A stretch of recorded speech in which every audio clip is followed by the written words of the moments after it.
Bienvenidos a través de la Biblia con Les Feldick, un recorrido de 30 minutos por las Escrituras, enseñando verdades bíblicas profundas que cambian la vida de las personas.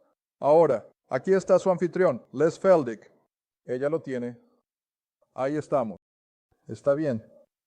Dios mío, Él empieza antes de que estemos listos y termina antes de que estemos listos.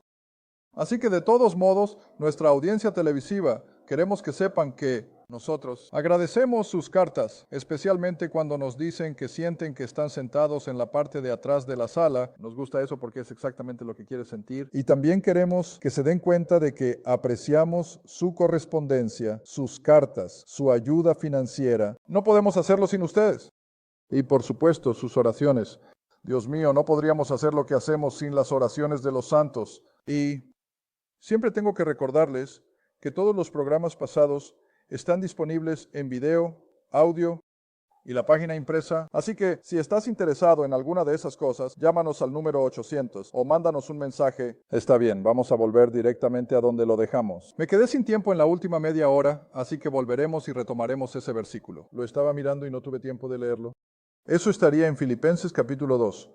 ¿Recuerdas de qué estábamos hablando? Pablo usa el término el día de Cristo o el día del Señor Jesucristo, que es una referencia al final de la era de la iglesia y al llamado de la iglesia en lo que llamamos el rapto. Ahora, de nuevo, saben, enseñando la línea que enseño, tengo que recordar constantemente a la gente que cuando solo Pablo habla de algo, entonces márcalo, que es solo para la iglesia, el cuerpo de Cristo. Sí, otras porciones de las Escrituras usaran el mismo lenguaje, no podría hacer esto, pero no lo hacen. Ninguna otra porción de las Escrituras se refiere al día de Cristo. Se refieren al día del Señor, o al día de Jehová, o al día de la ira de Dios.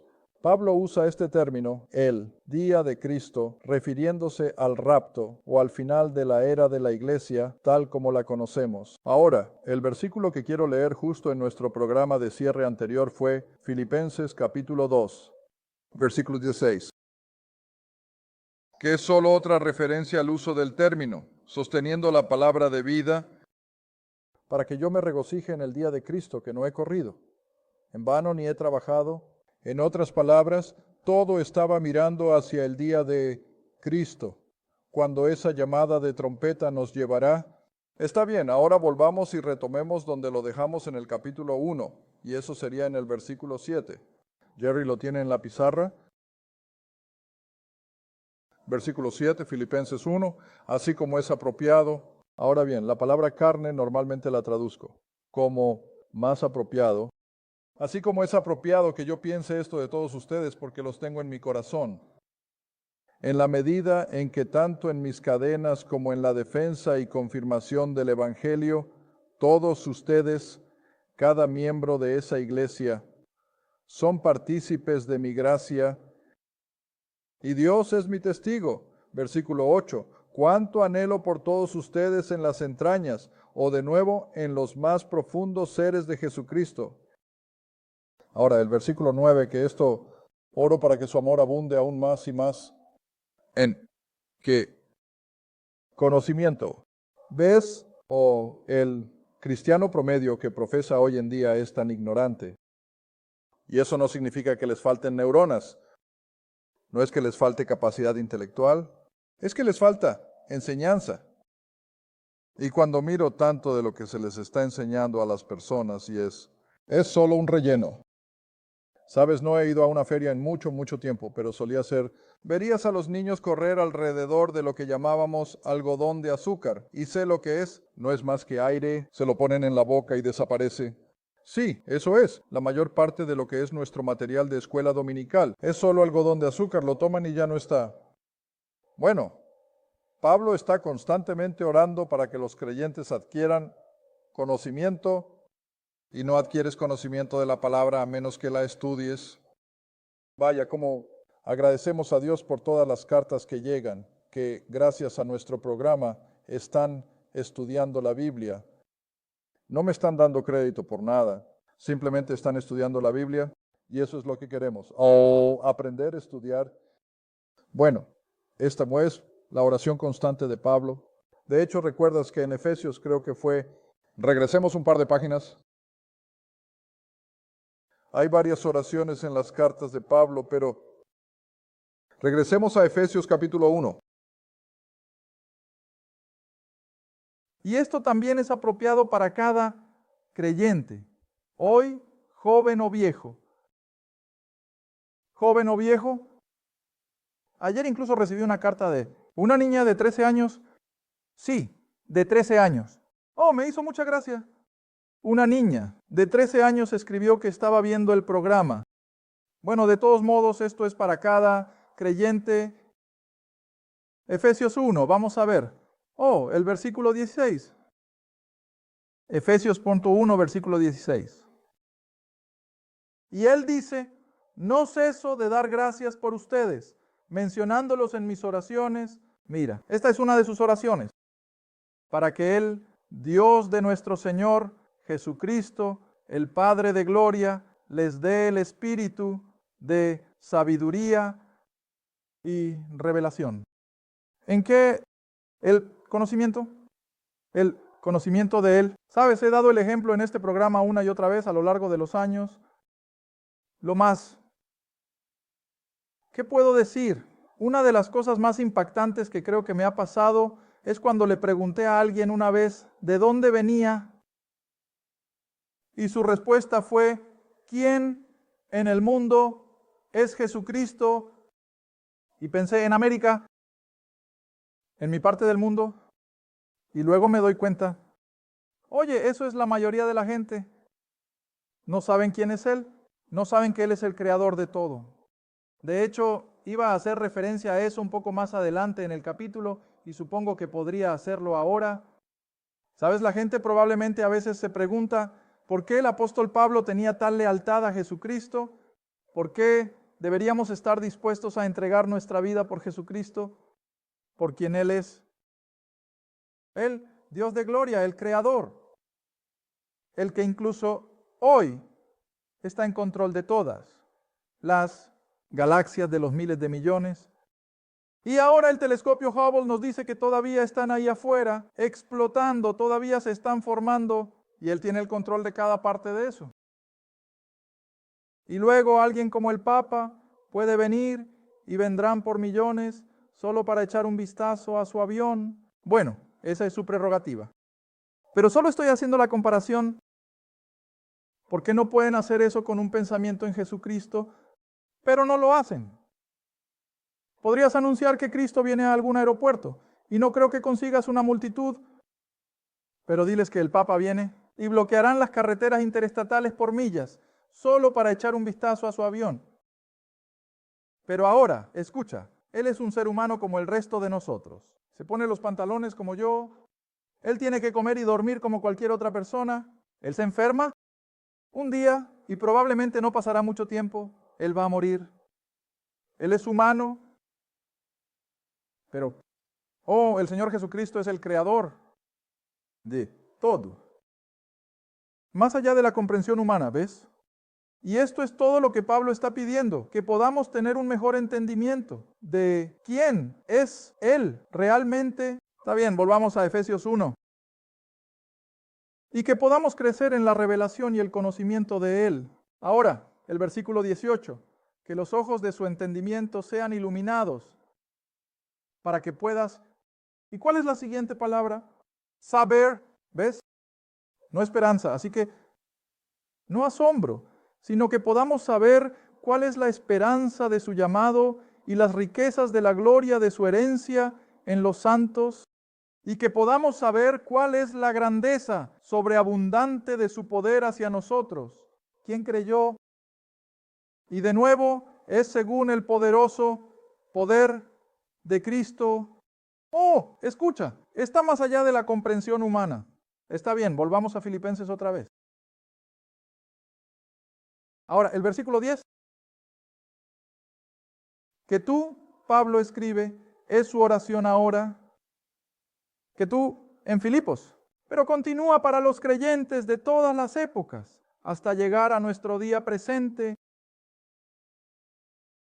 para que podáis aprobar las cosas que son excelentes. Ahora, es desafortunado Los traductores de la Reina Valera usan esa palabra, porque en todos los demás lugares del Nuevo Testamento, esa palabra griega se traduce de manera diferente. Y léelo de esa manera. Oro para que vuestro amor o para que podáis aprobar las cosas que son diferentes y que seáis sinceros y sin ofensa hasta el día de Cristo. Está bien, ahora, ¿cuáles son las diferencias? Bueno, leí un comentario una vez, hace muchos años, y decía, tenemos que determinar la diferencia entre lo correcto y lo incorrecto. Bueno, tal vez. Pero creo que las cosas que realmente son diferentes son la ley y la gracia. Mira, los filipenses entendieron eso. Ellos entendieron que estaban bajo la gracia de Dios. No tenían ningún reparo en intentar regresar a Jerusalén y llevar a cabo los días de fiesta y el culto en el templo. Ellos sabían mejor porque habían discernido la diferencia entre dónde estaban en gracia y dónde estaba el creyente del Antiguo Testamento bajo la ley. Pero mira, mucha gente hoy no sabe la diferencia. ¿No saben la diferencia? Ellos piensan que, de alguna manera, todavía estamos conectados a ese programa judío y que tenemos que cumplir con los mandamientos y tenemos que hacer esto y tenemos que hacer aquello de una forma u otra. Pero no, bajo la gracia no hay un tiene que sobre eso. Está todo hecho y nosotros estamos solo en su gracia. Y así todo el concepto.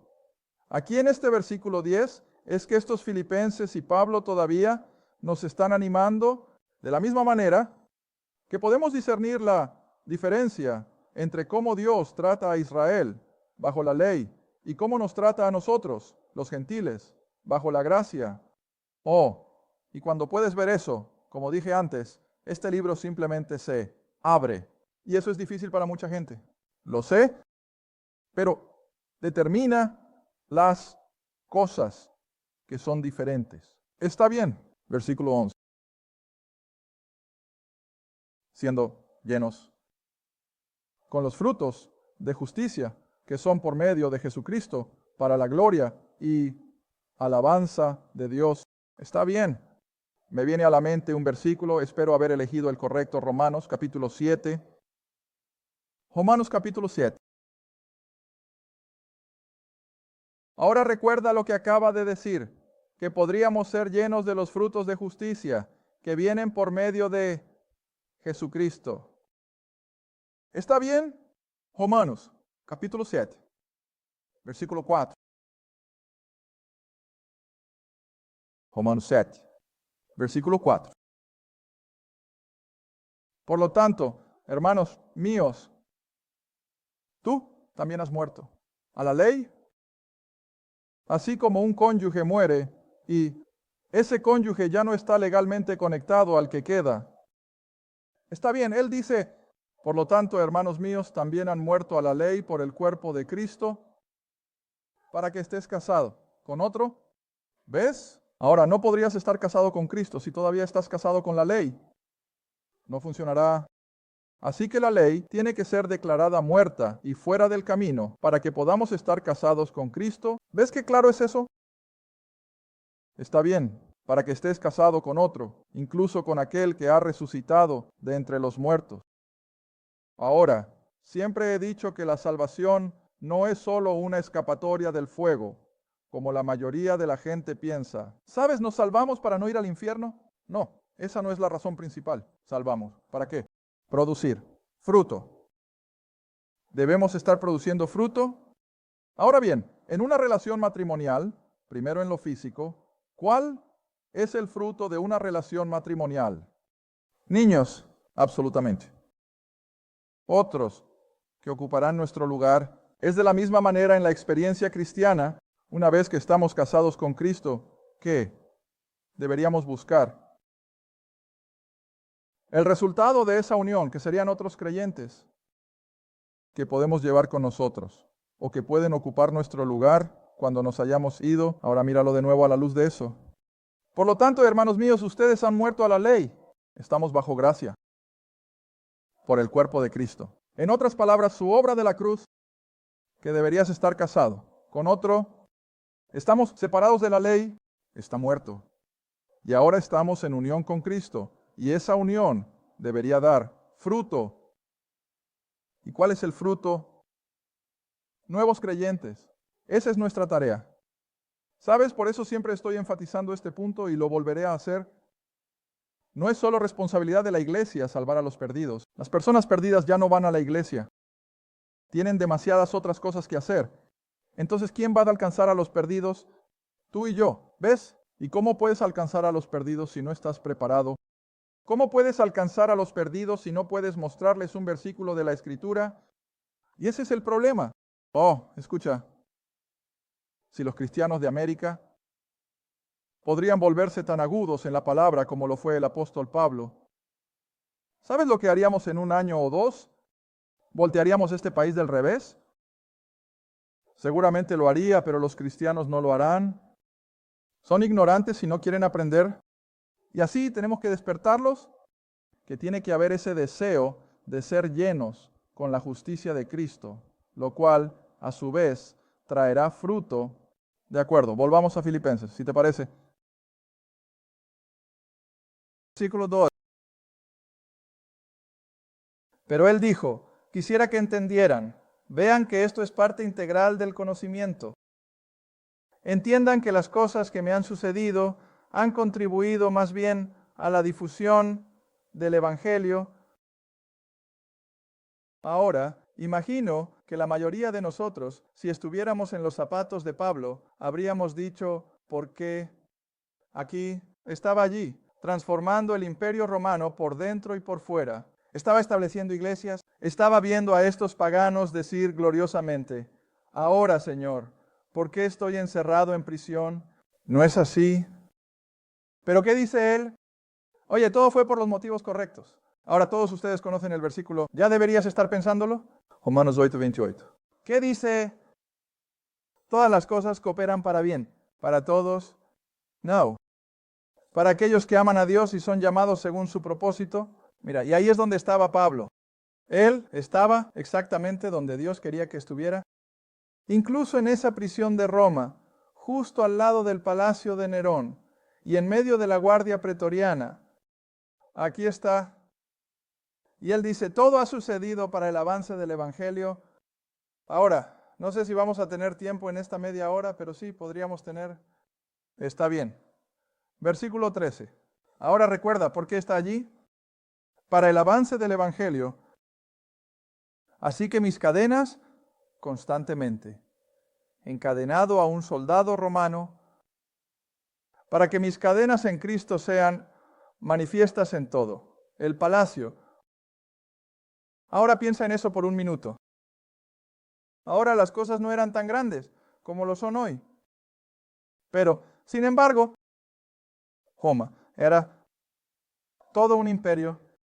Todos los caminos llevaban a Roma, ¿verdad? Roma, para los antiguos, era lo que Washington, D.C. es hoy. Todo el mundo es hoy. Todo el mundo va a Washington y regresa a casa con nuestro dinero. Y no era nada diferente entonces. Verás, en cada lugar al que vamos en el Medio Oriente, cuando estamos allí, lo primero que tengo que observar son todas estas mejoras romanas. Los grandes pilares, los edificios, las calles y todo. Bueno, ahora escuchen, esos pobres, paganos, incivilizados de esa franja exterior del imperio no tenían dinero para eso. ¿De dónde vino Roma? ¿De dónde sacó Roma eso? Impuestos. Oye, escucha, las cosas nunca han cambiado. Regresas. Soy un aficionado a la historia. Todos ustedes lo saben. Regresas y estudias la historia de Roma y estamos en perfecta sintonía con ellos. ¿No? ¿Lo haces? Claro que sí, lo estamos en perfecta sintonía con ellos. Todo lo que vieron suceder en el Imperio Romano lo estamos viendo suceder aquí. Todos los caminos conducen a Roma, todos los caminos conducen a Washington. Todo se vuelve tan grande y la corrupción entra, no puedes controlarlo. Es simplemente imposible, es demasiado grande. Bueno, cuando eso sucede, pronto tienes más. Bienes y servicios de los que tienes dinero. Entonces, cuando hay escasez de dinero, ¿qué hace cada gobierno? Imprime un poco más. Y cuando imprimes dinero, ¿qué estás pidiendo? Inflación. Eso es lo que le pasó a Roma. Roma se autodestruyó desde dentro. con su inmoralidad grosera, pero también con sus prácticas económicas inflacionarias. ¿Ves? ¿Y así nada cambió? Muy bien, aquí está el apóstol Pablo ahora en cadenas, encadenado a un soldado romano que probablemente cambiaría cada día, tal vez 2 veces al día, y está justo al lado del palacio de César. Ahora, por lo que puedo reunir en mi lectura, en realidad no era la residencia de Nerón, tanto como ya he explicado, la sede de la guardia privada de Nerón, el pretoriano como se le llamaba, y luego el paladio, era donde se encontraba su residencia real, y eso estaba en las 2 colinas. ¿Recuerdas a Rómulo y Remo? ¿Recuerdas, según los paganos, el comienzo de Roma? Muy bien, eso estaba justo al lado de la guardia pretoriana, así que Pablo estaba en una sombra del palacio de Nerón, pero creo que donde tuvo más contacto fue a través de estas guardias privadas de Nerón. Muy bien, ahora mantén todo eso en tu mente, porque tengo una razón para hacer esto. Versículo 13, de modo que mis cadenas en Cristo son manifiestas en todo el palacio y en todos los demás. Muy bien, ahora mantén eso en tu computadora y ven al final del pequeño libro de Filipenses, versículo 22, capítulo 4. Versículo 22. Oh, espero poder hacer que sientas esto. Quiero que sientas esto. Ahora, no soy mucho de emociones, tú lo sabes. Digo que sentimientos no es una palabra en las Escrituras, pero aquí hay algo que creo que todos podemos empezar a sentir. Mira el versículo. Todos los santos te saludan principalmente, o lo más importante, los que son de César, que casa. Ahora, regresa. Versículo 13 de nuevo.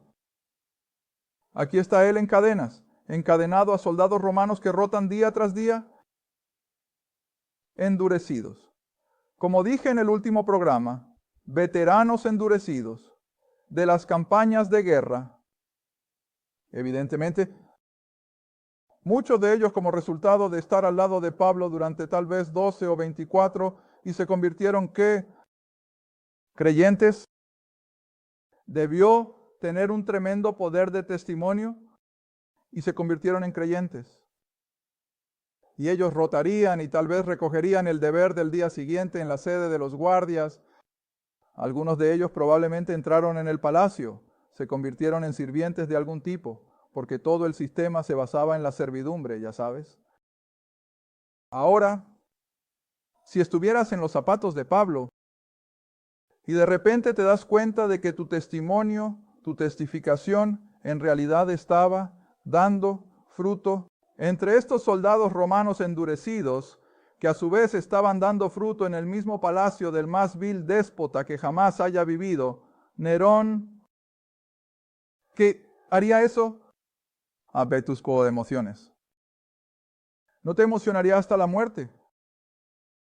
Por lo tanto, a pesar de que está en prisión y en cadenas, ¿cuál es la palabra clave del libro de Filipenses? Regocíjate. Regocíjate. Alegría. Este hombre estaba literalmente rebosante de alegría a pesar de sus circunstancias. Y empecé a pensar, vaya, ¿no sentiría cualquiera de nosotros lo mismo? ¿Sabes? De vez en cuando recibimos una carta de alguien que nos está recogiendo en Washington, D.C. Y lo primero que te preguntas es, ¿qué tan cerca de los escalones del gobierno están estas personas? ¿Qué pasaría si algún día recibimos una carta de alguien que realmente trabajara en la Casa Blanca? Bueno, creo que me emocionaría bastante. Y creo que sí lo harías. Y pensar que alguien justo cerca de los altos escalones de nuestro gobierno me está escuchando enseñar el Evangelio, se está salvando y lo está difundiendo por la capital. Oye, si eso no me hiciera feliz, entonces mejor que me saquen de este negocio. Y si yo lo compartiera contigo, ¿qué harías? Oh, ¿te regocijarías conmigo? Y mira, eso es exactamente lo que él está tratando de decirles a los filipenses. Regocíjate. El evangelio está penetrando en el palacio de Nerón. ¿Sí? Y aquí estamos sentados tan indiferentes, ¿no sabes? Pero escucha, emocionémonos. Podríamos ser capaces de llegar al Capitolio en Oklahoma City. Podríamos ser capaces de llegar a algunos de los lugares de los sagrados pasillos del Congreso o lo que sea. Este hombre lo hizo. Este hombre, y no era mejor ni más dotado que cualquiera de nosotros, porque eso es lo que siempre está haciendo, bajándose a sí mismo al nivel de un creyente ordinario. Aunque por supuesto él era el tremendo apóstol. Está bien, quedan un par de minutos. Sigamos adelante, versículo 14. Y muchos de los hermanos en el Señor, ven, estos creyentes ahora ganando confianza en mis ataduras, son mucho más valientes para hablar la palabra sin miedo. ¿Sabes lo que estaban haciendo? Cuando vieron las circunstancias de Pablo, y creo que todavía está hablando de algunos de estos guardias romanos, algunos de estos empleados, o los esclavos que estaban trabajando en el palacio de Nerón, cuando vieron esa perspectiva alegre, y probablemente escucharon a los viejos cantando himnos, no lo sé. Lo hizo en la cárcel, ya sabes, en Filipos. Pero cuando estas personas vieron el ejemplo del apóstol Pablo, ¿qué hizo eso? ¿Los animó? Mira, los animó. Oye, si él puede hacer esto bajo esas circunstancias, yo también puedo. Y creo que por eso se escribió esta carta para ti y para mí hoy, que salgamos de nuestra letargia y nuestra impotencia para hacer algo y simplemente date cuenta de que Dios puede usarte, puede usarme, aunque seamos personas comunes y corrientes. Aún así, esa es la gente a la que se le escribió este libro. Mira, voy a volver otra vez. Si el chico del arado en Inglaterra podía leerlo, tú y yo seguro que podemos. Está bien, un verso más, solo nos quedan un par de minutos. Verso 15. Ahora esto casi es difícil de tragar. Probablemente este es un mal verso para terminar el programa, pero algunos, de hecho, predican a Cristo incluso por envidia y contienda, y otros también lo hacen por buena voluntad. Ahora, ¿qué significa eso? Bueno, creo que tal vez algunas de las personas que realmente no le gustaban a Pablo podrían haber sido algunos de los judíos que estaban tratando de deshacerse de él. Pensaron que podrían meterlo en más problemas. Al proclamar su evangelio allá afuera y dijo, oh, lo saqué de ese tipo que tienes en prisión, esperando que eso a su vez regresara y lo metiera en más problemas. Pero lo que sea, Pablo dice que no importa. Mientras la gente escuche el evangelio de Cristo, va a tocar sus corazones. Y luego el verso 16, el que predica a Cristo por contención, no sinceramente, suponiendo que añadan aflicción a mis cadenas. Ahora verás, algunas personas llegarán a cualquier extremo para causar un poco más de miseria a un creyente. Siempre ha sido así. Y así, esto es lo que el apóstol Pablo nuevamente nos está enseñando, que había personas allá afuera tratando de hacer la vida aún peor. Para él eso ya era, pero no me molesta. No lo saben. Pero están propagando el evangelio, ¿ves? Y a veces tenemos que verlo de esa manera, que incluso los incrédulos pueden propagar el evangelio. ¿Dios puede usarlo? No es la mejor manera, pero puede usarlo. Y así siempre recuerda que las circunstancias de este apóstol en esa prisión en Roma estaban más allá de nuestra comprensión, pero por otro lado podemos aprender de ello y podemos hacer muchas de las mismas cosas. Gracias por ver A Través de la Biblia con Les Felding. A Través de la Biblia es un ministerio apoyado por socios. Si este programa ha sido de ayuda para tu estudio de las Escrituras y te gustaría que otros disfrutaran de la enseñanza, tu apoyo sería muy apreciado. Escríbenos a Les Felding Ministries, Ruta 1, Caja 760, Quinta, Oklahoma, 74552, o llama al 1-800-369-7856. Recuerda, todos los programas están disponibles en forma impresa, en audio, en casete y en videotape. Asegúrate de sintonizar la próxima vez a través de la Biblia con Les Felding